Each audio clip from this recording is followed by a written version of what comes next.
ल सुरु गरौँ। Good morning everyone. आजको बिहानीको मेनुमा छ लोकल भाले। सो ढिला नगरिकन अगाडि बढ्नुपर्ने हुन्छ।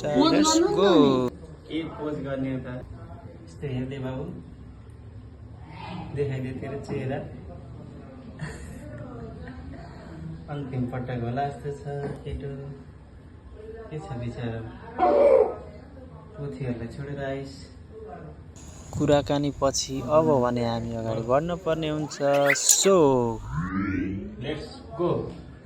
अब भने मैले गाउन लगाइसकेँ र त्यसपछि हातमा चक्कु र दाउरी गरेँ।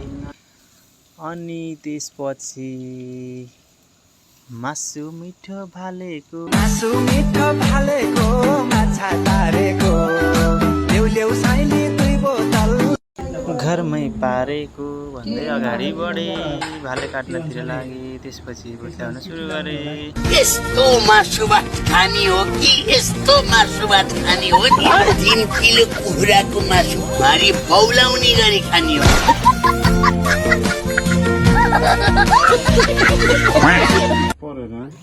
म एकदमै जोस जागरका साथ अगाडि बढिरहेको छु र छिटो छिटो पनि गर्न खोजिरहेको छु किनभने मलाई ड्युटी जान छ। ड्युटी जान ढिला हुन्छ। सो मैले जल्दी गर्दैछु। साइडमा बसेर हजुरआमा र मम्मीले प्याज र लसुन केलाउँदै बसिन्छ किनभने सवाल मासुको छ। ओके, काम गर्ने कुरा हुँदै गर्छ। अब एउटा म्युजिक सुन्दै म्युजिक सुन्दै काम गर्नुको मजा छुट्टै छ भनेर म्युजिक सुन्नतिर लागे।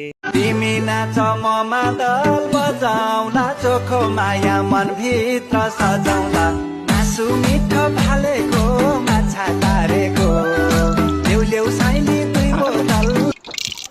अब भने म्युजिकलाई स्टप गर्दै पकाउनतिर लागे।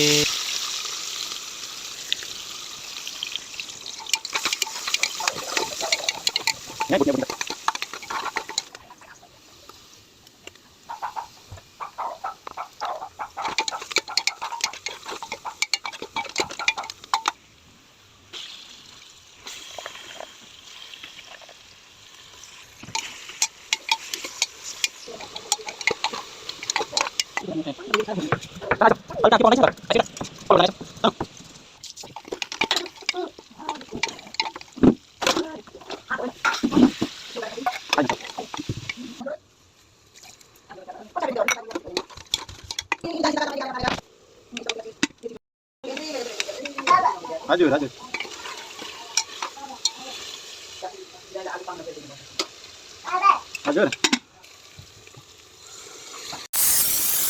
अब भने फाइनल्ली लोकल भालेको सुप रेडी भइसकेको छ। अब हामी खानेछौँ। खाएको चाहिँ भिडियो हाल्दैनौँ किनभने खाएको कुरो गोप्य राख्नुपर्छ है त। Okay, by by.